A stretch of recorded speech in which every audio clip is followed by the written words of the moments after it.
Would you like to lead us in a meditation or prayer, Juan? Absolutely, yes. It will be my pleasure.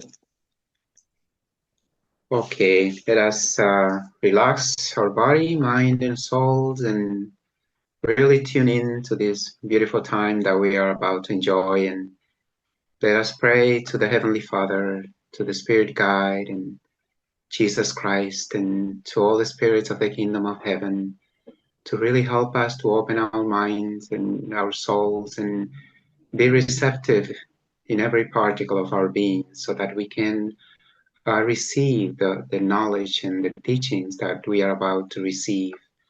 Help us, O Lord, Heavenly Father, to really become receptive and to find the courage and the strength to overcome, to tame our egos, so that we can make ourselves open and really become that instrument, really connect with that higher self, to that divine nature, which is what we are essentially.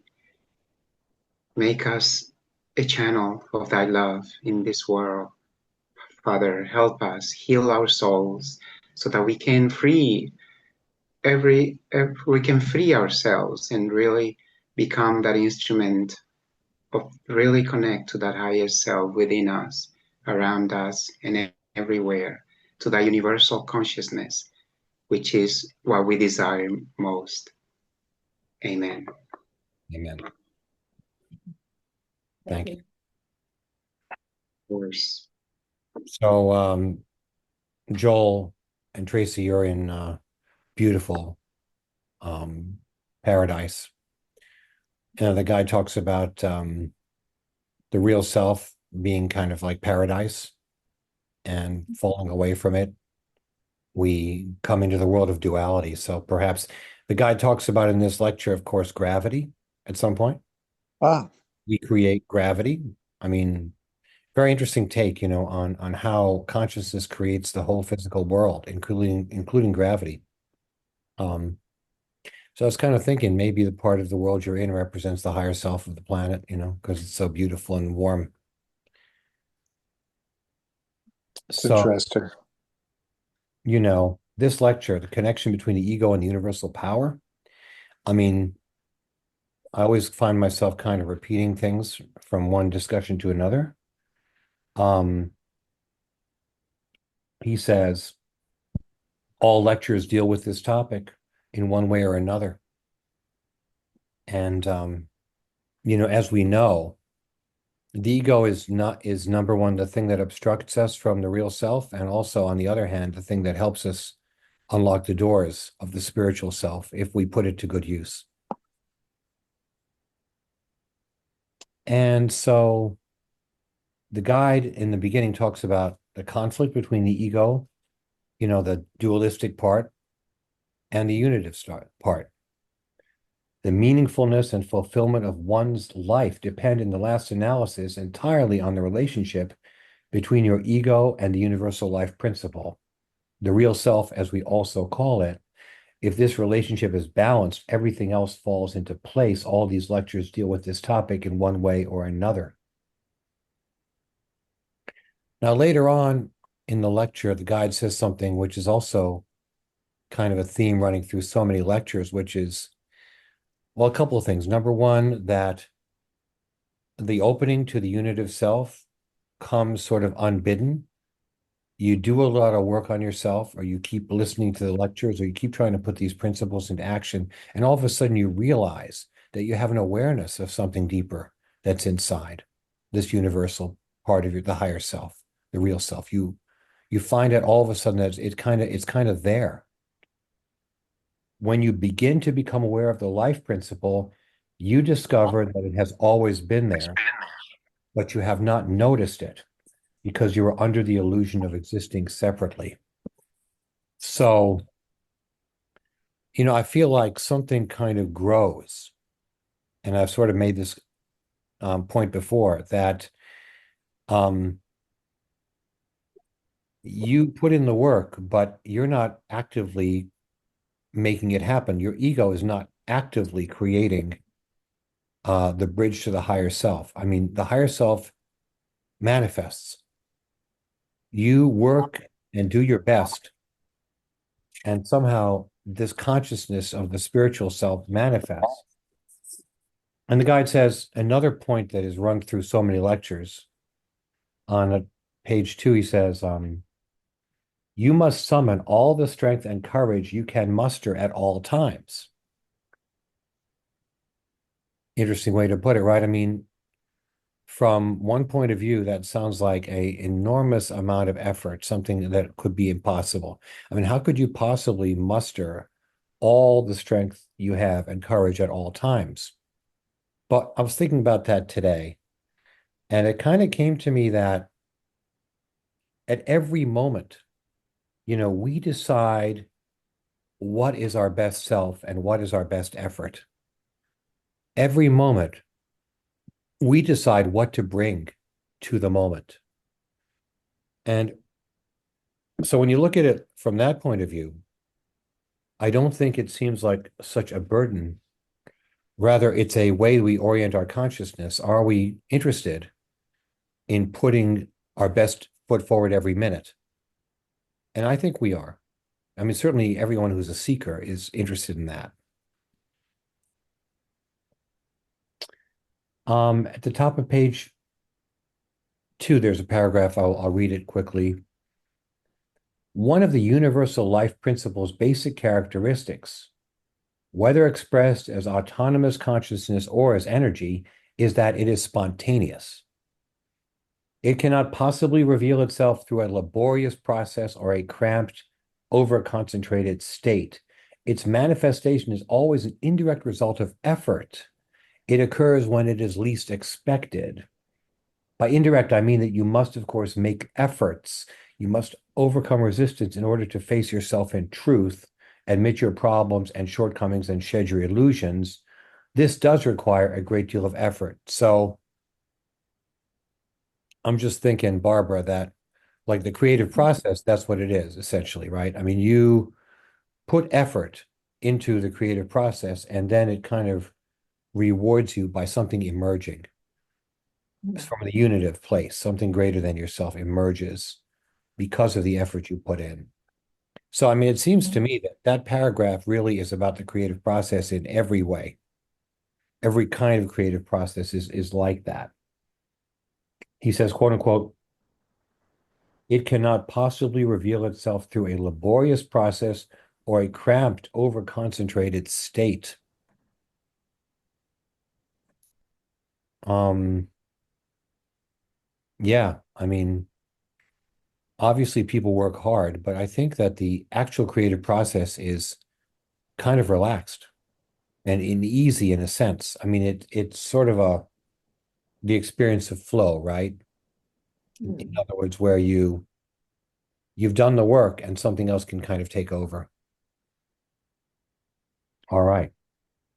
So the life principle, when we are able to feel it, experience it, he says, middle of that page, the life principle may take the form of a previously unimaginable wisdom in solving one's personal problems or in cultivating one's creative talents, or it may manifest as a new vibrant way of experiencing life, giving a new flavor to all one is doing and seeing. So, and then later on, he says that all psychological problems in the final analysis come from this much deeper existential conflict. That is the conflict between the ego and the universal power, the real self. All psychological problems come in the final analysis from this much deeper existential conflict, far beyond the individual neuroses and personal difficulties the child experiences that later cause inner conflicts and misconceptions.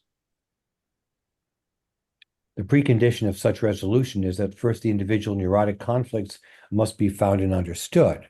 So that's what we do on the pathwork, in the psychological piece of the pathwork, where we attempt to unravel these neurotic patterns.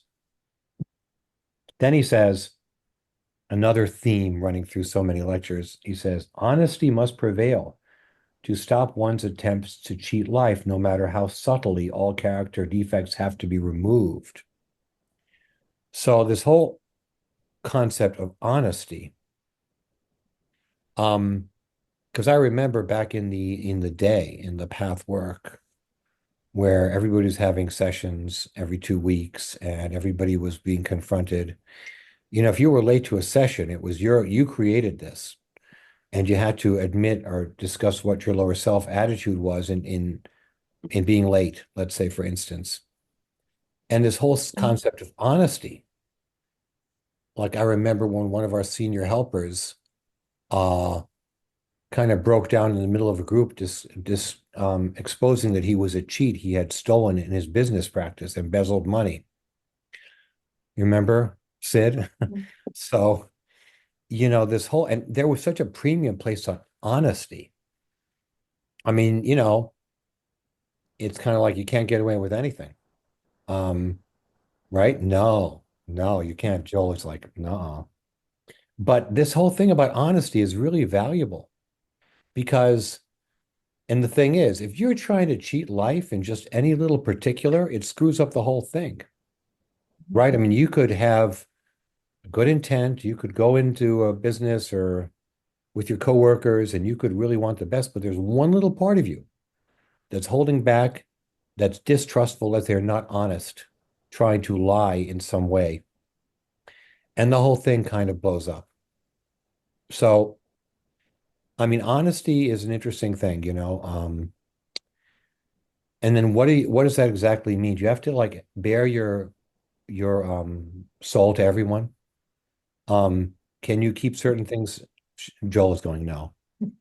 Can you keep certain things secret? And then that comes into the other lecture, a good lecture, which is secrecy and privacy. I mean, privacy is something that we need. Secrecy is something we don't need. Secrecy is a dishonesty. Privacy is not. All right.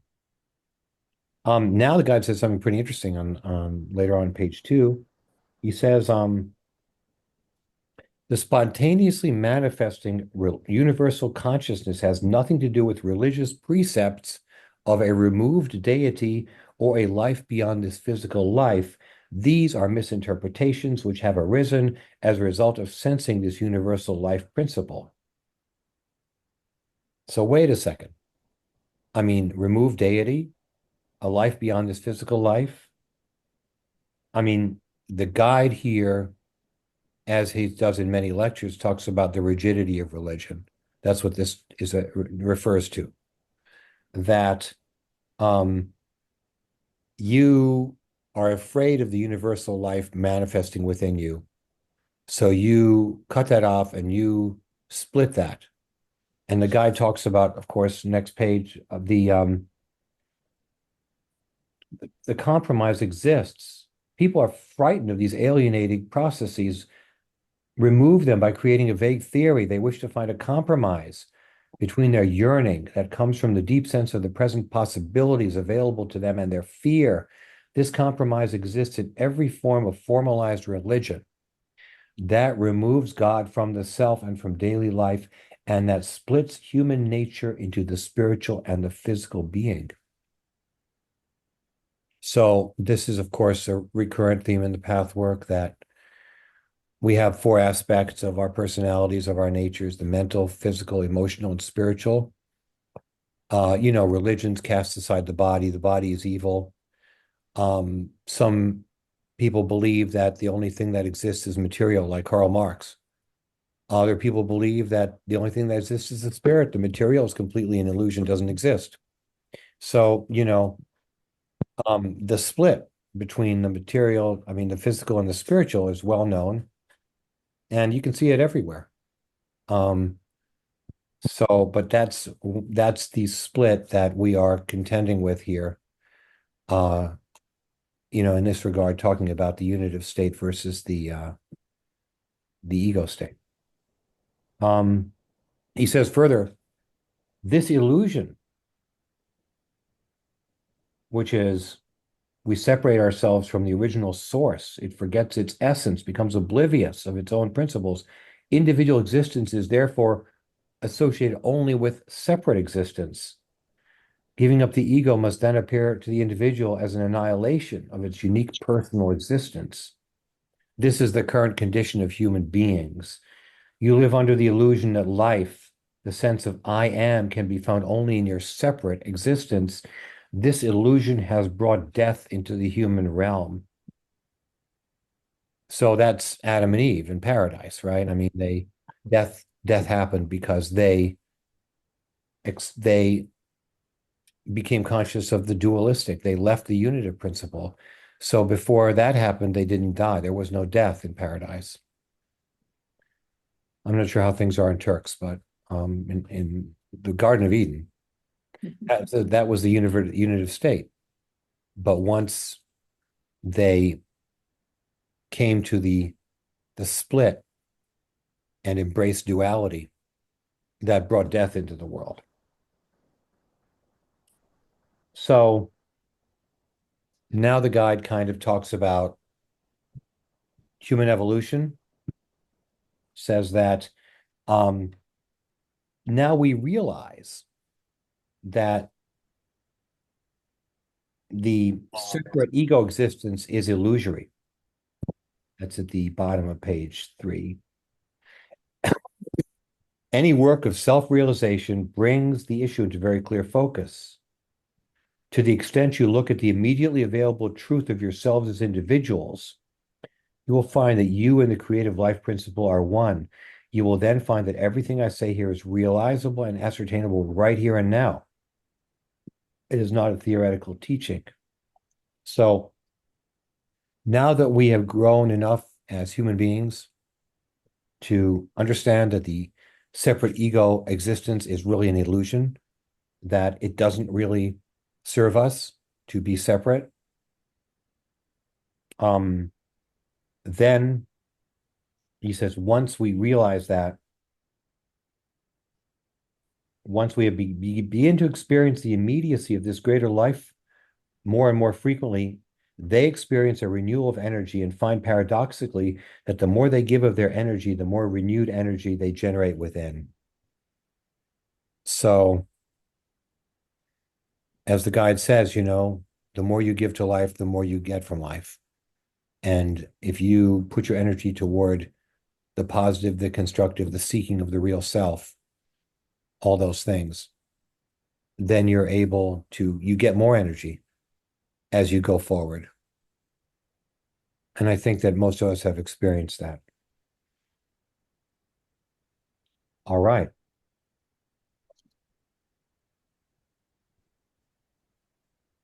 Now, page 4, the universal self is the best self. By the same token, those who begin to experience these powers and energies also begin to notice the influx of an inspirational intelligence that seems to be much vaster than anything they know in their outer intellect as opposed to inner wisdom, yet it is essentially their best self. It first seems to be a foreign power, but it is not. So I think this refers back to something I talked about in the beginning, which is the kind of quiet growth of something within that comes about as a result of seeking. So then in the middle of page 4, he talks about the positive aspects of the ego. The ego has made itself a separated part of the universal life. It is immediately accessible if so desired, where the ego is ready to reconnect itself to its original source. When the ego becomes strong enough to take the risk, to trust faculties other than its limited conscious capabilities, it will find a previously undreamed of new security. So the new security, he says, the principle is the same as the one that moves the planets, which do not fall into space. So in other words, the ego is afraid and wants to hold on to what it believes is security, which are often the misconceptions of the lower self, or the desire to basically invest in dualistic solutions to problems. But if you don't do that, he says there's nothing to fear. The ego, he's kind of, in so many of these lectures, the guide is kind of comforting the ego and kind of saying, don't worry, little ego. He's saying there's nothing to fear. You cannot be crushed or annihilated. You can only be carried as planets are carried in space. So then the guide talks about the physical laws that create our world, including gravity, which is kind of interesting. Um, Gravity. It is a special law that pertains only to your dualistic consciousness. The law of gravity parallels or expresses on the physical level the emotional reaction to and the apprehension of falling and crushing when the ego is given up as the sole form of individual existence. I mean, in some of the other lectures and some of the QAs that I've heard or listened to, I have all these tapes of the Q&As. The guide really literally says that consciousness creates the world and all the physical laws in the world, even the weather. I mean, he does say that.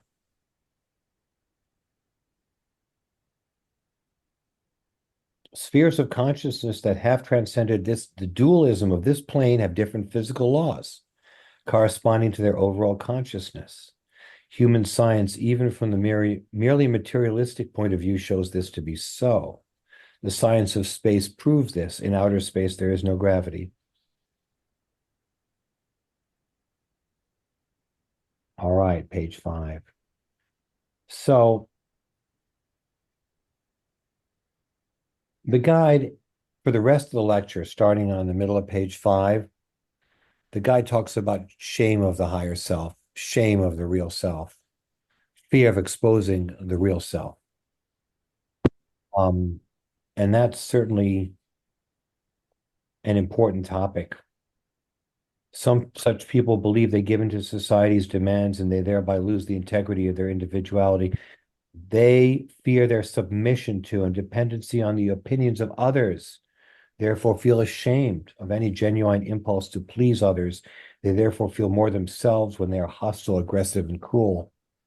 So without going into all those pages, at the last few pages, the guide is talking about how we create the mask. The mask self creates artificial feelings to hide against real feelings, to mask the honesty and directness of the higher self. And I mean, don't you think that every now and then you feel that? In other words, you feel you can go in the direction of being really honest and loving, and and then you feel, or I don't have to, I can hide that. I can go somewhere else. I don't have to relate from my real self. I'm ashamed of it. Or I feel vulnerable. So that's what the guide really talks about for the last 3 pages. Because the real feeling seems so naked and exposed, you create a false one. This falsification functions like a protective garment, which no one but one's deepest, usually unconscious self knows of. This protective garment anesthetizes one to the vibrancy and buoyancy of life. All such imitations build a screen between you and your life center. This too separates you from reality. The moving stream of life seems dangerous, not only as far as your safety is concerned, but also as it affects your pride and dignity. But all this is a stark and tragic illusion. You can only find true safety when you unite with the source of all life within you, which of course is the universal self. Sometimes annihilation seems a lesser evil than the strange sense of shame and the exposure of one's real being. When you recognize this shame and do not push it away as inconsequential, you take a tremendous step, my friends. Feeling this shame is the key to finding a numbness that causes despair and frustration because it leads to self-alienation and disconnectedness of a particular kind. It is not translatable into rational language because there's nothing you can possibly say in mere words that distinguishes the real from the false. Only the flavor of experience and the quality of being are different.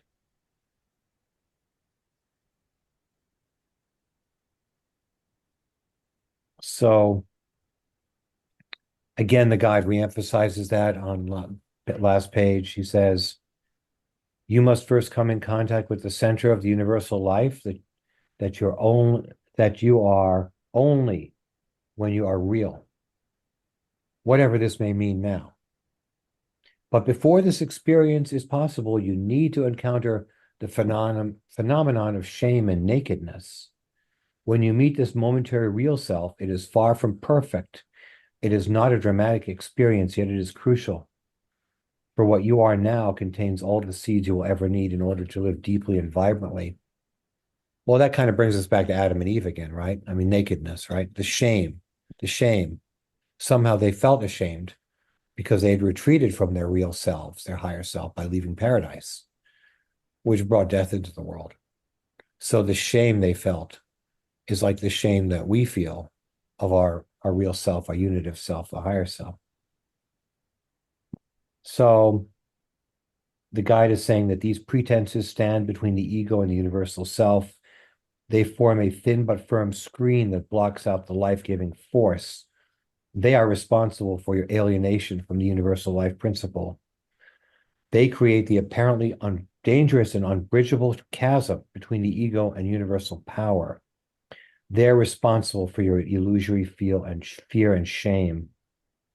This shame is just as basic as all the fears, responsible for the misconceptions and the splitting of the individual. It originates from some fears and creates others, but it is not exactly the same as the fears themselves. And then the last paragraph, the guide talks, of course, about Adam and Eve, about the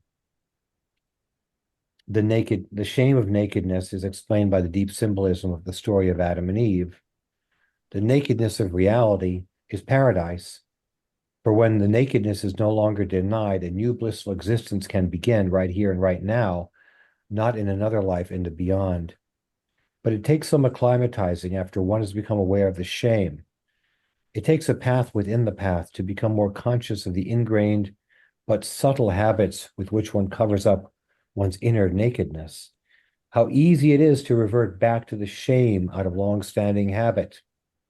But once you pay attention to it and elicit the powers available in you again and again so that you notice your shame and your hiding and learn to uncover yourself, you will finally step out of your protective shell and become more real.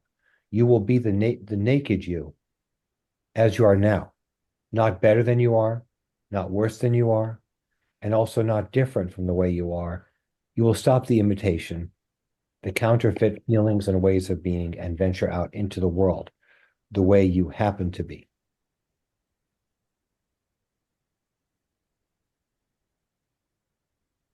So that's the lecture. And then there's a question and answer. So where do we stand with this, my friends? What comes to mind?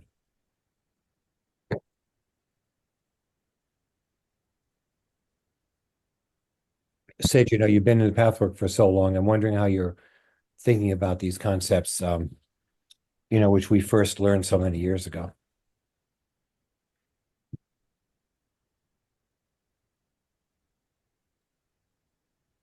They seem familiar, very familiar to me, and I've experienced some of it, but I don't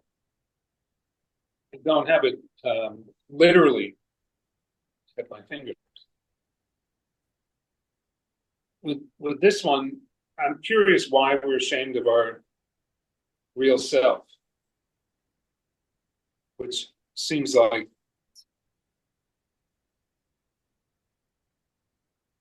I'm not quite sure what he's saying to that. You mean why we are, or just the fact that we are? I mean, I think the fact that we are is indisputable. I mean, Why? Right? I mean, why we are is a question. That's a question. And I have experienced the difference between my ego consciousness and universal consciousness. I think I have. But I don't always sit in the universal consciousness. I tend not to. In times of crisis, I sit in the universal consciousness. Oh, that's good. I'll try. But I can see the concept of living in that realm. And it seems, that would seem to be the logical way to be. But sometimes I don't, and I'm not sure why. Or I would rather not remain in that illusion. Put it that way.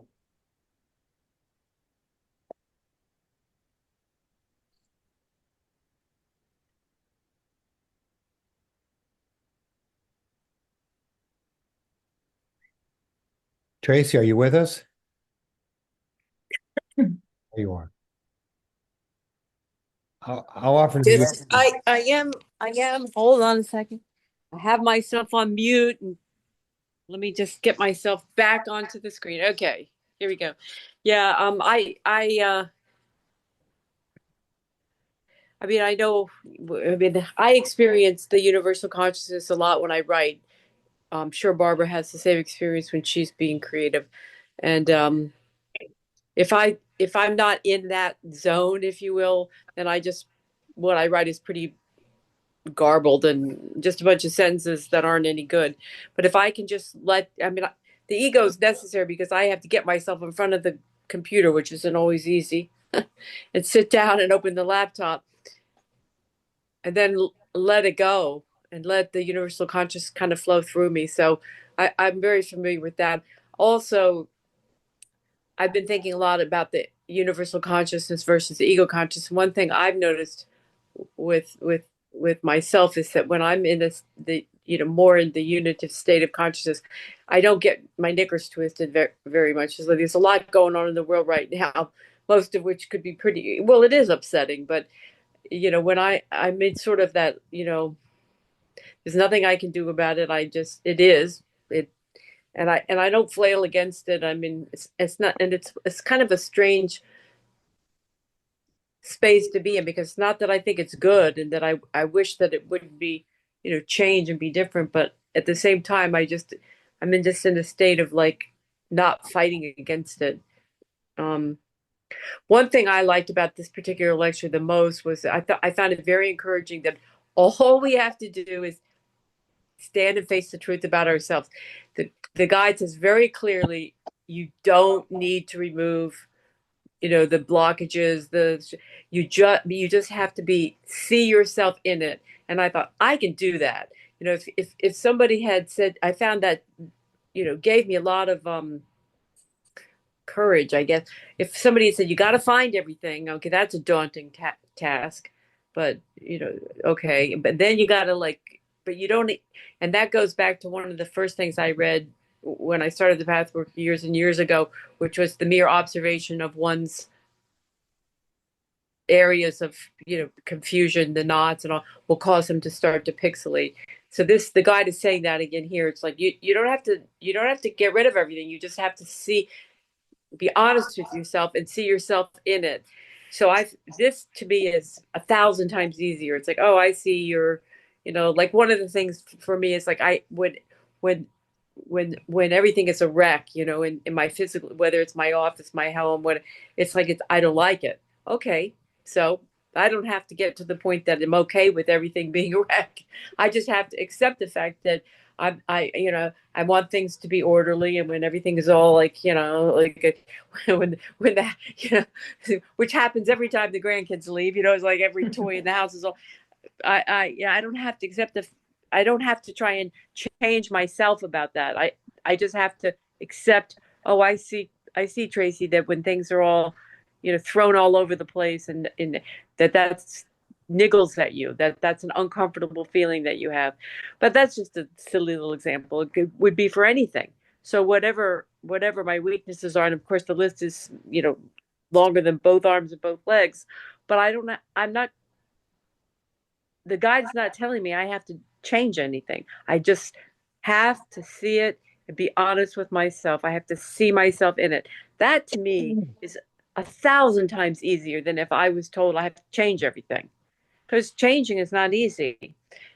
And this goes back to something I think about a lot, which is that I think God and love and truth, they're all the same thing. They're just different words we've given for the same energy current, which is a very high frequency. So when you're standing in the truth, whatever it is, and it starts with yourself, obviously, you are by definition in a frequency that's aligning with God, universal consciousness, love. To me, they're all the same thing. Just because you are in a truthful state, you are connected to the mothership. And when you're connected to the mothership, then the universal consciousness can flow through you. So I think this goes to what you've said so many times, Alan, which is that there's always been a lot of emphasis in the pathwork and like sort of owning it. It's like not putting on the mask, being truthful first with yourself and then with others. And people. I mean, who wants to do that? We all want to, appear to be, you know, you know, because we're afraid that if we show up, with all of our dirty laundry, that people won't like us. It's actually the opposite. It's.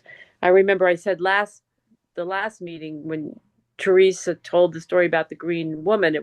My connection to her was so profound because it's like, oh, okay, I'm not the. I guess it's like the concept behind that when you go to an AA meeting or an Al-Anon, it's like you just say, oh, this is who I am. And then other people are like, okay, I'm not the only one. And it gives you a feeling of being connected to them because you're not separated. As soon as we're in our ego consciousness, by definition, we're separated. That's what the ego consciousness is.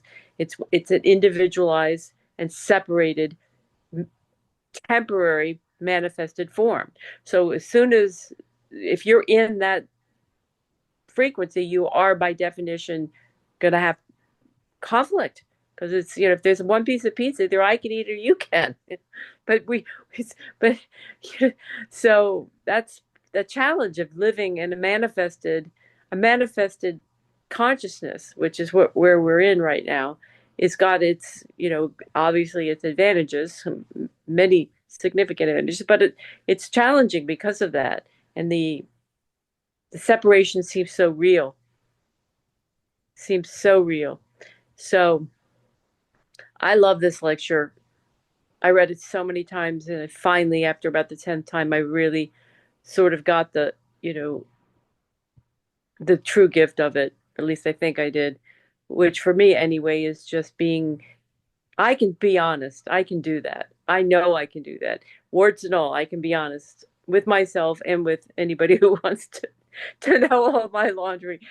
I can do that, but trying to change, it's just so I thought, okay, this is the second time I've heard this from the guide, First was the mere observation of one's faults, and the second was this. One doesn't have to, the guide says it very clearly. One does not have to change it. Just a question of being able to see oneself in it. So that gave me a lot of hope. It's helpful. Yeah, as he says, the realization of the illusory character of a separate ego existence is an extremely important step in the evolution of humanity. So now we realize it. Exactly.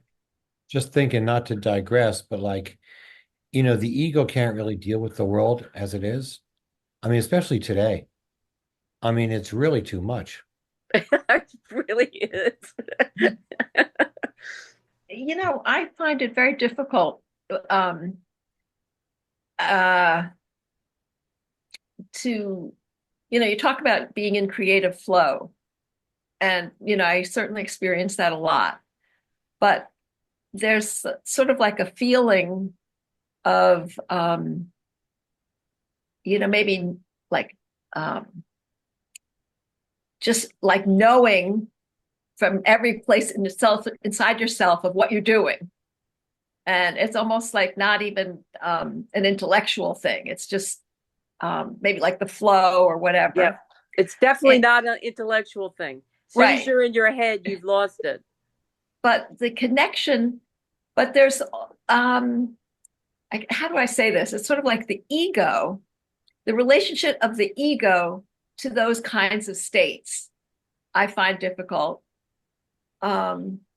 Because I think there definitely is like when you're in those kinds of flow and you're like, oh, this is great, I love it.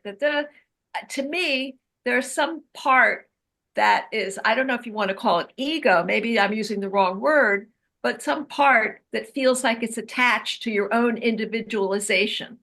And I think that's my problem in terms of understanding the relationship of the ego. The individualization can be part of the universal and not necessarily only part of the ego. Do you understand what I'm saying? I think so. That's I think that's my confusion. The guide says, and this is another one of these paradoxes, that the more you lose your individuality, or you appear to lose it in yielding to the higher self, the more actually you assert your individuality, the more your real individuality can come out once you're able to let go, who you think you are. Does that make sense? Not Or Yeah. not Yes. totally. I got to work with that. paradoxical? Yeah. I mean, Well, I think he says also that I think he says that we are the universal force. yes. So Yeah, he we says that, yes. we can identify with that, then our individuation is in that. It's, Well, I mean, I guess it's like transcends the ego, and at the same time, you get more gratification and fulfillment by letting go of the ego. The ego thinks it's going to get fulfillment by saying it's me, it's about me, I'm the one that's creating this. But in fact, if you, I guess, let the ego control go, you are able to create at a higher level, and you still remain your individual, but not ego-centered, a different kind of individuality. Does that make sense? you still have to steer the boat. Well, but the guide always says, of course, that this greater knowledge, intuition, ability kind of takes over. The ego lets, it's like bicycle, you're bicycling down the hill and you're holding onto the handlebars, but if you let the handlebars go, all of a sudden you can keep going, and you're bicycling in so quickly that, you have a center of gravity. Probably it's a bad analogy, but the idea being that the ego lets go of its control, and a greater control comes up from the higher self, a greater ability to be flexible with the situation, whatever it is. So the lectures talks about the relationship of the ego to the unitive state. But what about the relationship of the ego to individualization? That's what Yeah, well, that's what I'm struggling with. yeah, see I guess the ego thinks that what makes it individual is its separation from others, and what makes it an individual is the difference between its perspective and others' perspective. I mean, what I'm trying to say is that the ego uses comparison to assert its individuality. Mhm. The higher self doesn't need to do that, because the real self doesn't worry about who you're being compared with. It just kind of goes and flows. And the ego is afraid of that, because the ego is saying, I need recognition. And the higher self is saying, don't worry, it's going to come anyway. But not by being in the ego, being separate, by yielding to, the creative force or the universal power.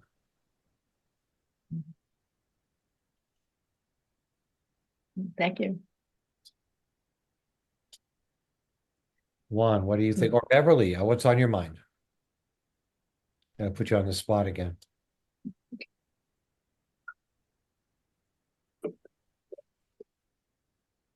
I'm just thinking that that it makes sense as you explain it, that the ego is afraid of being exposed for who we think we are.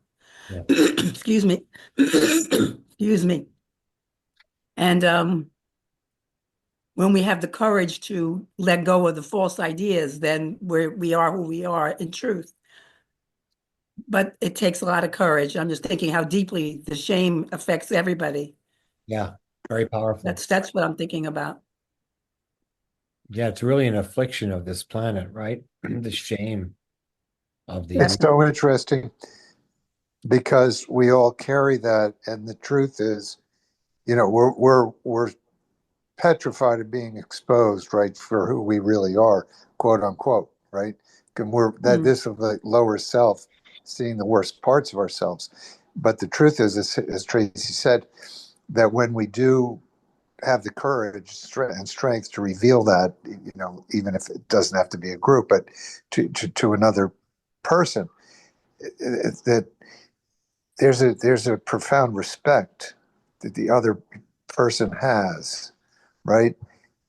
They're not becoming God and judging us the way we're afraid and condemning us. They have compassion. Yeah, if I have one takeaway from the path work, it's those groups in which I really exposed a lot of shit and people loved me, and not because I did it in a kind of this also comes back to where I talked about if you're just false in a little bit, you screw the whole thing up. I mean, in other words, if you say I'm going to expose myself and my hatred or my jealousy or my enviousness or my whatever those negative aspects are, and if you're going to do it because you kind of want to get approval, Oh, then you'll kind of screw it up. But if you do it sincerely, I mean, I just remember all these experiences, and I know you do too, Barbara and Sid, where people exposing these things really felt so much love. And it's really a takeaway from this life. So maybe I'll put it on my headstone. It's a real takeaway from this life for me. It's so amazing because the ego thinks it's exactly the opposite. The more you reveal about your greed or your envy or your hatred or your fear or your weakness, the more you reveal those things, the more people will judge you. But in fact, if you do it sincerely, it's the opposite because it creates a feeling of commonality. We're all like that. That's why it's always been funny to me, the way people see this concept of, well, I've talked before about privacy and secrecy, but I mean, I've always felt that like I don't have a lot of secrets and I don't care what people know about me. And a lot of people don't feel that way. I saw a discussion recently in The Guardian about deep fakes, where somebody takes an image of a woman, like a girlfriend or somebody, and photoshops it, gives it to the AI tools that creates images of this person having sex or whatever it is. And people get very angry, upset because their images are misused. The images of people are kind of converted into, well, what's the good word for it? They're kind of converted into tokens, or they're made into things, or they're made into the essence of the person isn't there, but their image and their bodies are captured and, for somebody else's exploitation. And they're passing laws against this in Britain and this and there. They're trying to anyway. So I was kind of thinking to myself, well, if somebody grabbed my image and had me doing some unmentionable acts with God knows what, I mean, would it bother me? Because it's not me. I mean, where's the shame and the fear? You know? Um, this is a good question, right? I mean, what people's reputations are. Um, you have a picture of somebody and it looks like the person is doing something wrong. Um, and people kill themselves over things like this. Anyway, but it's just something I thought about because you know, who you are and what has to be exposed. Like, I mean, you know, theoretical question, like if you're truly an enlightened person and someone puts a deep fake image of you like doing something obscene, does it matter to you? Is it important? Are you secure in yourself? Anyway, I mean, does the ego, is the universal self-care? I don't think so. The ego certainly does. But it's a little digression. Well, I don't know. I mean, we live in such a public place that it, maybe even your unitive universal self would feel upset if someone that you cared about believed something of you, that was, let's say a fake on the internet, then Yeah. it would feel hurtful. Um, that would be disturbing. Well, this is a gigantic Yeah, theme of our time, isn't it? yeah. I mean, I've just watched all the videos of like, Harris fighting with Trump at the funeral for Biden, totally fake, total fake stuff, never Mm, happened. Everybody knows it, but it looks realistic. mhm, So mhm. like, this whole concept of what is true, what isn't, whether you can trust an image, you can trust a video, you can trust a photo. It's kind of interesting because like for the ego, all of it is a source of embarrassment, anger. But for the real self, I mean, knowing that's not real, To the extent it's used to manipulate people or to put forward a false image, right. it would be important. And then there's another question about like these tools now, is AI tools to manipulate images and videos are so universal now and so easy to access. It's sort of like, you know, um, when we used to go see concerts or performances, um, they would like confiscate your camera. They wouldn't let you have a camera and no photography allowed. But now every single person has an iPhone. So like they can't stop it anymore. Like when I would go into the courthouse for the union, they'd take my camera. But can they take my iPhone? No, because everybody has an iPhone. So anybody can take a picture of anything. And soon people will be able to take a picture of anything and shop it into any kind of platform and create anything they want out of it. So it just kind of forms an interesting kind of question for our times about, what's real. And maybe it's illuminating to talk about this from the point of view of the ego and the real self. Well, I'm sorry, but I think about not even images, but uh, you know, incoming President Trump, being a convicted felon and, like claiming that it was all like a political, witch hunt and, how his portrayal of things as being, that he's a big victim and sort of like projecting onto others things that he actually thinks and feels. Um, and so many people, it seems like obviously enough people believed him that he was actually voted into office. I mean, uh, our our look at reality is pretty uh, Precarious. precarious, distorted, difficult. Um, so I'm sorry to bring up the political, but No, I think it's very important. That's how Hitler came to power. mhm, Say the same thing over and over again that wasn't true. People believed it. mhm.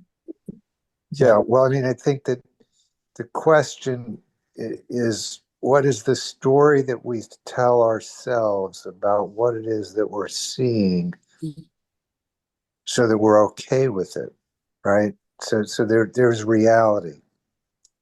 And we didn't create reality. We're contributing to how reality is being created. Um, but we're not God, except to the extent that we are. So there's no inherent truth or value, good or bad, in anything except the value that we give it. So I try to see things from my unified state of consciousness, and I say to myself, well, what's happening is happening. Well, it's inevitable. So if the process of what we're all experiencing is the awakening of mankind, right?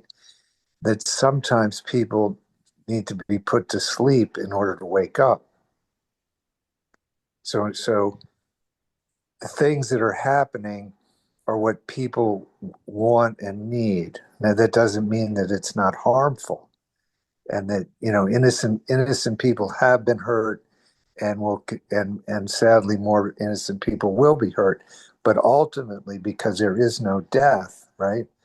Once we once we accept, really believe the fact that there is no death, that we are eternal, then all of these things have meaning only from the standpoint of how is consciousness being raised, right?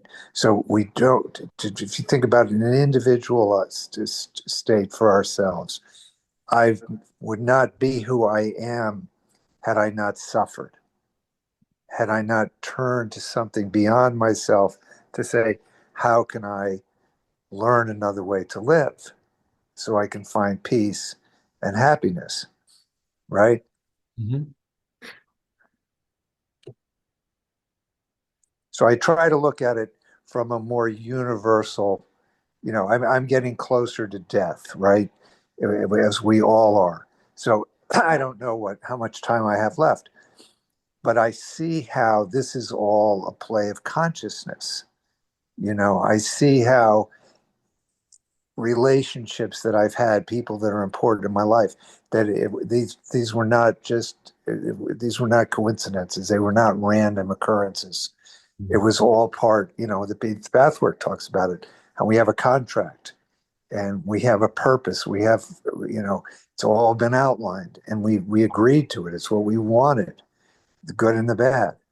And so when I remind myself about that and try to see things from that perspective, then it helps me, particularly if I'm suffering. What am I supposed to learn from this?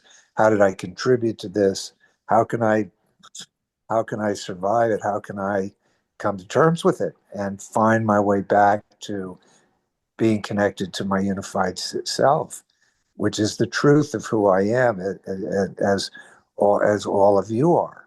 We are actually God manifest as each of us individualized, right? So I'm looking at Alan. Alan is the divine manifest individualized as Alan Sally, but he is divine, and that's your essential nature. And it's important for me to remember that. And the two higher selves of two people can never be in conflict. Right. Because whatever is good for your higher self is good. Yeah. Well, I think that's certainly the big picture of it, Joel. Yeah. Okay, I will share some. Wow, this lecture, I mean, is one of the most powerful one, but I think they all are. So I don't know where to start, but this lecture is so important because the way I see it, um, the relationship with the ego and the highest self, and shame of the highest self, huh?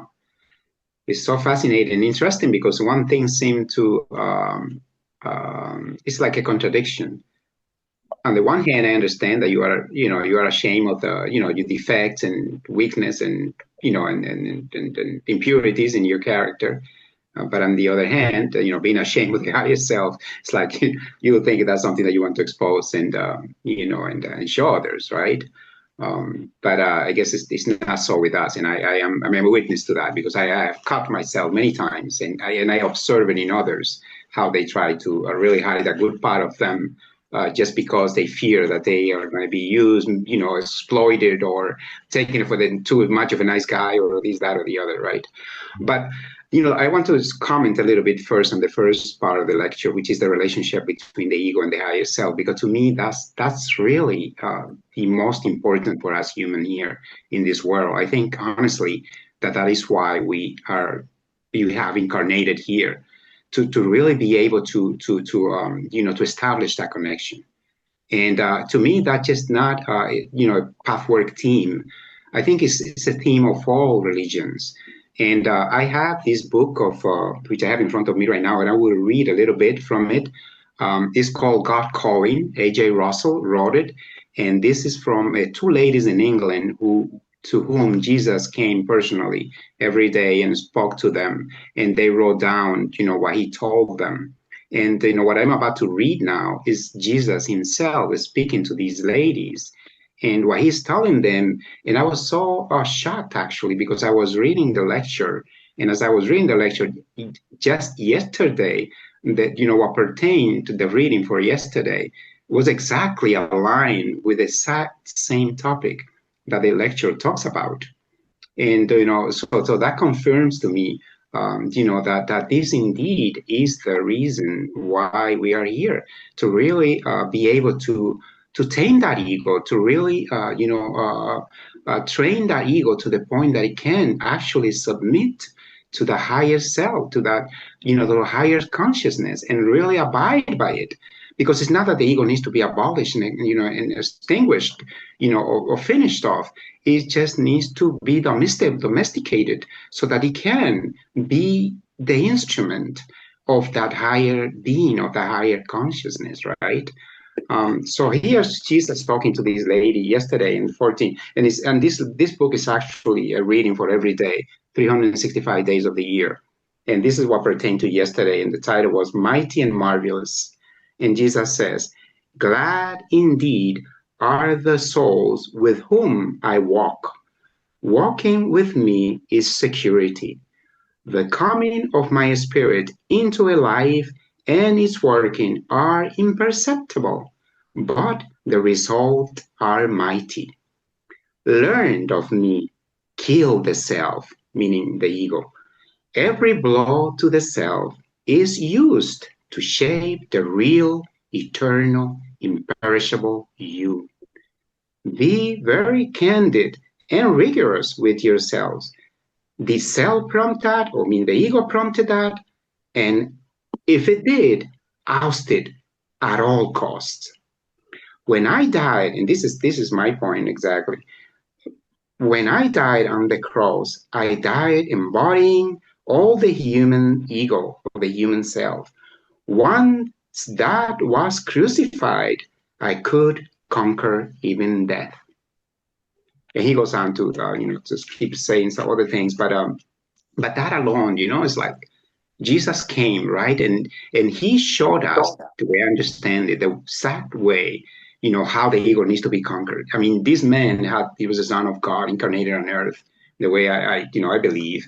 And he had the power to call, legion of angels, beings of light, and come and destroy all these enemies that we're about to crucify him, and that we're torturing him and doing everything. But all kinds of gruesome, painful, and inflicting to him, but he just submitted himself to that higher, what he perceived the will of God, or the higher will, or that higher consciousness. And by doing that, by not fighting and resisting what he felt was his destiny or his mission, he was able to conquer even death, as he says. So this is very, very powerful, the way I understand it. So that part of the ego is, the relationship between the ego and the higher self is so important. And I think really is the main thing that we need to work, on this and in this world, because to the measure that we can do that we are able to, to train the ego by purifying, the impure currents that are within us, hate, lack of love, and mischievousness, deceit, and all these other things, all these impurities that are there, or sins, as the church calls it. We be able to unite more and more with that higher consciousness, right? And so it's so many aspects to this lecture, because then again, we see that the guy talks about in this lecture about the involuntary and the voluntary currents, and the volitional and unvolitional currents, or feelings, and I think that's the main thing there, because we are too attached to the volitional, to the way that we can control us. I mean, that's the ego totally. It wants to control. It wants to adhere to what we know, what we can control of. So we are so afraid of letting go and just giving in to these these currents, right? That we have no control of. Because truly, I mean, if we observe what the main function is in our lives, the beating of the heart, the lung processing the air, the digesting of the food that we eat, all these things we have no control of. these things are beyond our control, So it's like then we want to really control so much, and it's such an illusion, right? When you think about it, and wow, it's That's so much to learn. I mean, whenever I read any of this lecture, I'm like, I just like my mind is like I feel becomes like this because I want. There's so much to understand and so much to grasp. That I like my mind is like pathwork. It's like when I read pathwork, I'm like, it's like I don't need any other material. Everything I know and more is here. It's just me. I'm limited. My capacity is limited to really grasp so much wisdom and this infinite knowledge that is here. You know what I mean? So then we talk about the shame of the higher self, which is the other part of the lecture, which is also so important because I see that in me really when like I said, and I observe it in others sometimes too. That we want to hide that good part of us because I think that we feel that if we open ourselves, if we are again coming back to honesty that you were saying, Arlan, earlier, talking about honesty, and this is very, very important to this aspect of honest or being honest with ourselves and not try to. And this is the very difficult thing because you think, okay, being honest is just not to steal, not to take somebody else's or do possessions or whatever. But it's so further than that, so much deeper than that because it's about really digging into ourselves and really finding that motive that causes us to behave in certain ways sometimes, just to cheat life and to get away with things like, oh, they're not going to notice that I did that or the other, or this is okay. I mean, like many people do. They take the law and use the loopholes in the laws and really like use that, to really get away. sure. It's like digging deep within oneself and find the motive that causes us to behave in certain way or do certain things. You know what I mean? So it's not so much on the surface, but hiding the higher self, the good nature in us. That's kind of like surprising. You would think, right? It's like, wow, who want to hide that? I mean, you think like anyone want to extol that, to really bring it to the surface and really expand it. Really, I mean, I think that's what we all want. But to hide from it and to be ashamed of it, and yes, indeed we do. Indeed we do, because we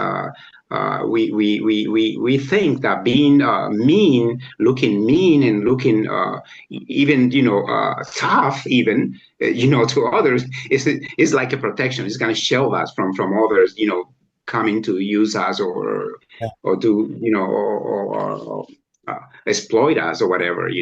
So we do hide that good nature and that higher being that we so much want to connect to and so much want to be really, because as the guy says here, I'm not saying that you are part of consciousness. You are consciousness. You are it, really. So we are it. It's not that we are a part of it.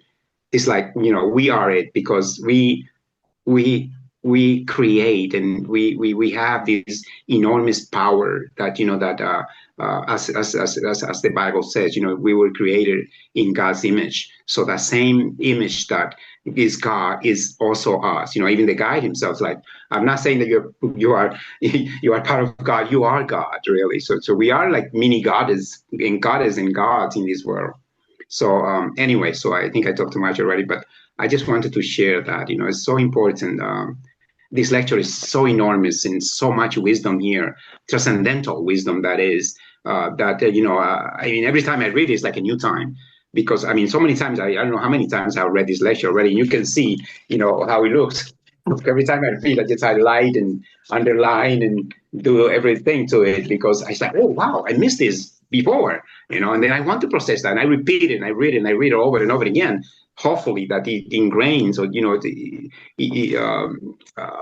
is infused into my very consciousness so that I can act accordingly even without doing so consciously. So anyway, so that was my share. I'm sorry. Thank you so much for putting up with it. But it's so fascinating. I mean, this lecture is really very, very powerful. And I thank you, Tracy and Alan, for selecting it. Yeah, thank you. Thank you, Juan. Yeah. When you said Christ, I had the thought that metaphorically, it's like you walking with your real self. and that's Christ is represents your real self, and you're walking with it. Yes. Christ consciousness. Yeah, Right. absolutely.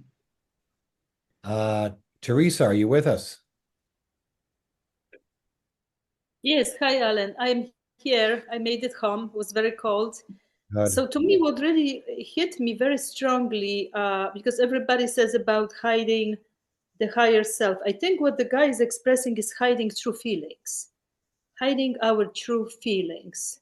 Because the higher self, it comes out for me in meditation, for sure. Sometimes when I do certain yoga classes, with a very advanced teacher, I also feel unity consciousness. I feel the higher self taking over. And it's a very beautiful and powerful state. I've experienced this unity state for a short while. But to me, what really hit me was hiding our true feelings. And I think that this is where it's at for me, because expressing true feelings like sadness or was a taboo in my house. I could never express, for example, sadness, because my mother was a depressed, unhappy person. So I took on that cheerleader persona, and to this day, that's what I snap to, being a cheerleader. So when I am sad, I have a hard time allowing myself to really be sad and to really acknowledge that I am sad, even to myself, and to function normally with the feeling of sadness, which I'm learning is normal, disappointment, love, whatever, anger. I have the hardest time expressing anger because, again, in my home, I probably wouldn't survive if I expressed any anger. I had two crazy, violent, angry parents. So if I ever express anger, I would probably be deeply punished for it. So to me, expressing real feelings where it really hit me in the heart, and expressing even the beautiful feelings, like, let's say you love somebody, but you're not sure if it's reciprocal, right? Mm-hmm. Why can't you just express that love? I was just watching a beautiful movie yesterday taking place in Europe. It was in Croatia, actually. And there was this guy who actually basically was so loving to this woman who purchased a house and moved in next to him. He finally won her heart. But he expressed love simply by feeding her, by doing for her, by being there, by being kind, taking her placing, showing her things. And I'm like, well, why can't we all do that? Why can't we just express love? If we feel love, express it. It's one of the hardest things, to express the real feelings, because we think like, oh, we're going to be laughed at, we're going to look funny, we're going to look needy. Or like I'm saying, I'm not used to expressing it, so I burst into rage, but I cannot really say, well, I'm really angry, and here is why. So to me, the lecture really hit that soft spot of expressing your feelings freely, without the shame, without the guilt, without censoring yourself, because he's saying, we can take the same feeling and create a superficial version of that feeling. So I think that's what I've been doing for the most. And I'm learning, I see that the more my meditation practice and yoga practice goes, I'm being more and more spontaneous. That I can express, just spontaneously what I'm feeling at the moment. And this is a tremendous joy, to be able to really express yourself how you feel in the moment, without censoring, without creating the superficial version of that feeling, just expressing that feeling, just being so authentic. I think that's so refreshing and so rare. And you can really love somebody for that. If they just genuine, expressing their feelings, not afraid to express them. Of course, there are some feelings like deep anger or rage that probably should not be expressed, or disgust with something, or we have to censor to a point not to hurt anybody else's feelings. But if the feeling is positive and beautiful, how rare it is that we actually normally express them without censoring, without pretending, without switching them to something else. So that's where it hit me very, very deeply. Just expressing the real feelings puts you in touch with your soul, with your universal self. And so, I promise myself I'm going to try and do that more, even to myself. If I don't, you are at the corporate America. You cannot say, hey, you really make me angry, my boss asshole, and here is why. But I can say to myself, well, I'm really angry right now. Let's talk about it later, or you know what I mean? So I can be true to myself if the circumstances don't allow me to express. But this is my weak point, because I always had to censor myself the entire life and actually switch those and always be this cheerful, happy cheerleader from my mother, who was depressed and couldn't take anybody, in any negative state. So expressing the real feelings without switching them over, just being very authentic, is what it hits me the most in this lecture. Yeah, well, that's certainly a big aspect of it, of the unit of self, though, is not negative. The unit of self doesn't express the lower self. I mean, but one must express the lower self and allow it to come out, because then one can come to terms with it, and then one can see how the mask covers it over.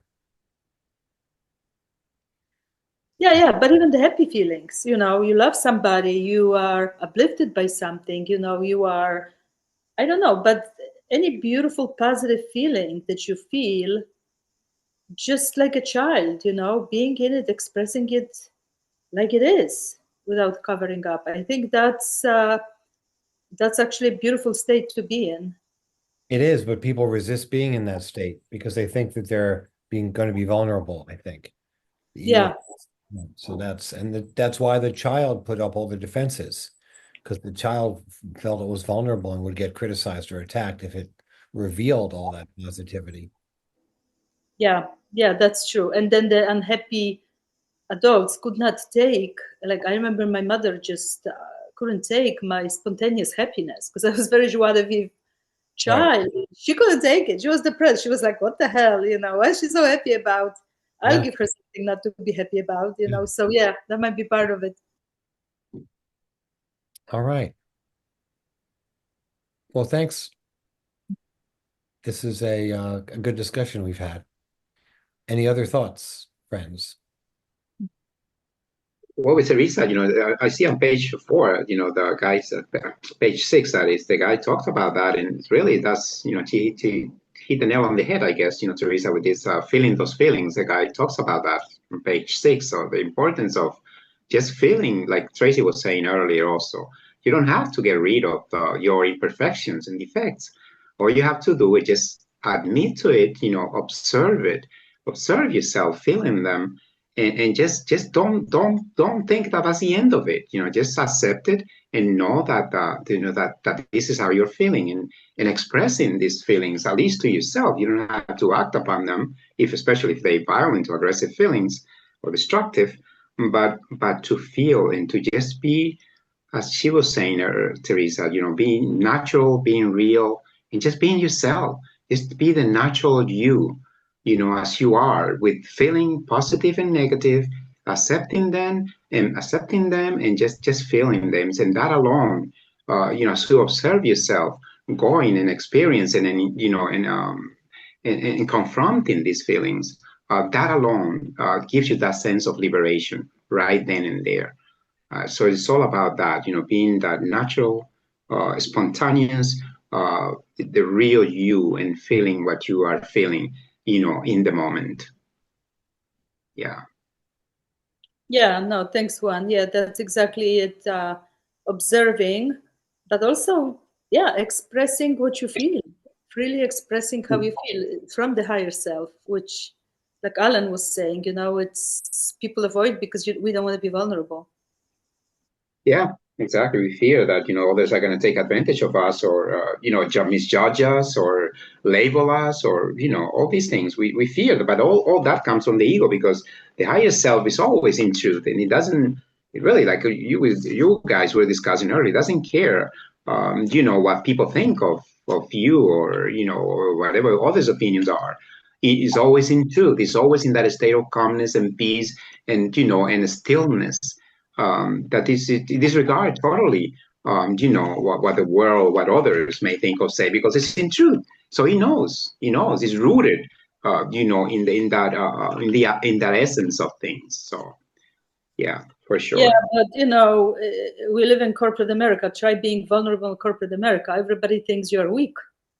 Well, yeah, they're gonna think that, but I think that when you are in truth and you are honest with to yourself, you are strong and you find This at is the right actually, time. Mhm. yeah, I'm sorry. this is strength. Vulnerable is strength. I agree. Yes, exactly. Yeah. People take it Hmm. as weakness because everybody's pushing through, putting on a mask in a masculine trait, Yeah. just get it done, drive it through, do this, do that, Mhm. and no complaints. And then you come out being vulnerable. It's like, oh, I've been fired many times for being vulnerable. I told them what I told and I was let go. So, Yeah, well, you gotta it's know not, how and when. Well, that's Yeah. why you have to try to differentiate between the ego and the unitive state, because if you're in the unitive consciousness, you know when to move forward with that perception, even in corporate America. You know when the right time is to make that move, I think. yeah, and there is certain diplomatic ways to handle things in a loving, peaceful way rather than confronting. As long as you Yeah. have, just kidding. Um, yeah. I mean, there's really nothing to be afraid of, the guide says, by being in touch with the universal self. But it's tricky, right? I mean, the ego is always finding ways to subvert, Yes, it's very hard. find ways, to basically justify. Let's say you reveal your higher self and then you get shot down and somebody takes issue with what you've done. Well, guess what? Maybe the ego really had an intent there to expose yourself and so you could play the victim. Maybe that happened. Um, but obviously to really be in the higher self is really to put upon to put on, it's the paradox, right? Because to be in the higher self is to put on the armor of invulnerability. You make yourself vulnerable, but you really are invulnerable. Right, Tracy? Am I right about that? Um, Oh, Grace? sorry. I thought I was on mute. I'm not on mute. No, yes, exactly.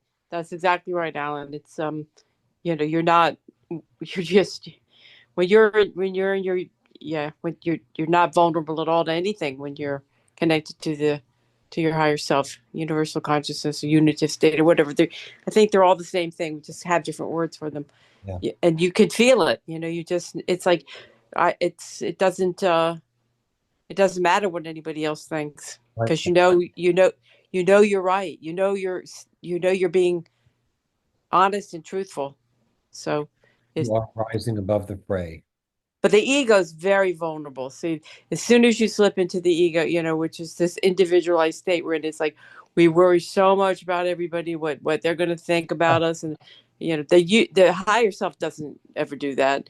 It's like okay, they like me, they don't like me, they think I'm nice, they think I'm mean, they think I'm this. Okay, what that we're not responsible. Ultimately, none of us are responsible for what other people think about us. Right. Yeah. Another important aspect of this lecture is that, what you guys mentioned earlier, that, that the religions, how religion actually, and I wasn't quite sure that it has to do with that, the denial of the higher self, how religion is being like this. I mean, almost all institutionalized religions have this thing where they split the physical from the spiritual, and it's not really. I mean, it's just two faces of the same coin, right? It's not that they are divided, everything is just one, and then they separate this, like the physical is evil and is gross and shouldn't be, especially the sex part. And then you have this institution saying that you basically have to renounce everything, all the good and the happiness here in this world, so that you can eventually, once you pass on, then you gain that state of bliss and happiness. And what the guy is saying here, no, it's not that, really. When you that's because you have misunderstood the knowledge of the higher self. This higher self is to be connected with here and now. and to start enjoying this bliss and this peace and this joy, all this quality of the higher self, even on this, earthly sphere where we live now, right? And then, of course, then once you no longer engage in this physical body, then you have more of a chance, I guess, more of freedom to enjoy this bliss and joy and happiness and everything else. But it's not to be that you need to be like torturing yourself and denying yourself this, this beauty and the pleasures and all the good things that there are in this world. You don't have to renounce that totally to, I mean, yes, when the ego is involved, obviously you want to, to really, have some discipline there. But it's not to be, like we thought, like as Catholic, like me growing up, like you have to, oh God, you can't do that or the other. No, you have to wait and kind of like suffer here so that you can, eventually when you pass on, then you can enjoy, life eternal, with the saints and, and all the good guys up there. So I'm so glad that's one of the breakthrough that Pathwork game is like, no, it's not like that. Okay. So that's one aspect of my life where I was free from as I study Pathwork. So it's all very fascinating. Thank you. Thank you. So shall we have our meditation? Yep. I don't have a candle, but I do have an amethyst, so maybe the amethyst would be a good what you think? I can get a candle. Wow. Oh, You have wow, candle good? You think the amethyst is good or the candle? Why not both? You got this side. I can get a candle, maybe light it up. I have to find a way to put it on the screen, but should I get it or? Yeah, get a candle. Yeah. Okay.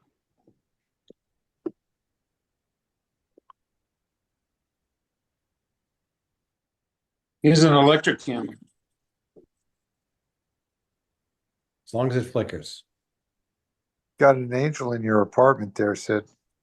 Oh, yeah. Here we go. Is it flickering? Is that a real angel or is that a characteristic of an angel? Do you see an angel? I see your angel. Oh, I didn't see it. Oh, there it is. Hidden angel. Is it flying or is it just sitting there? What?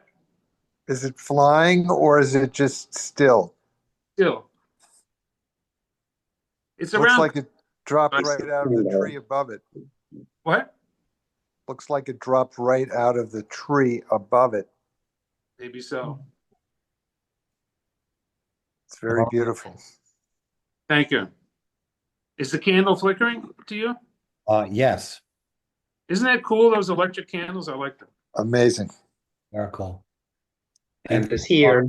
Thanks, Yuan. So Oh, great. wow. For candles that we're doing, right? Wow. This is abundance, I'll tell you. See what a little universal energy does? Yeah, makes miracle happen. I'm going to just let's, turn off my video. So. Yeah. Read a small passage from the lecture, and then we'll have our 15 minutes.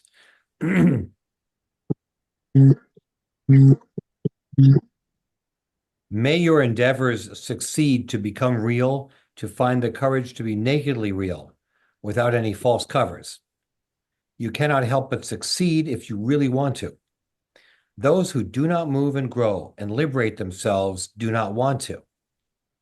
And it is important to know this, to find in you the inner voice that refuses to move. May all your false layers fall away, because this is what you really want and decide. You will then discover the glory of living.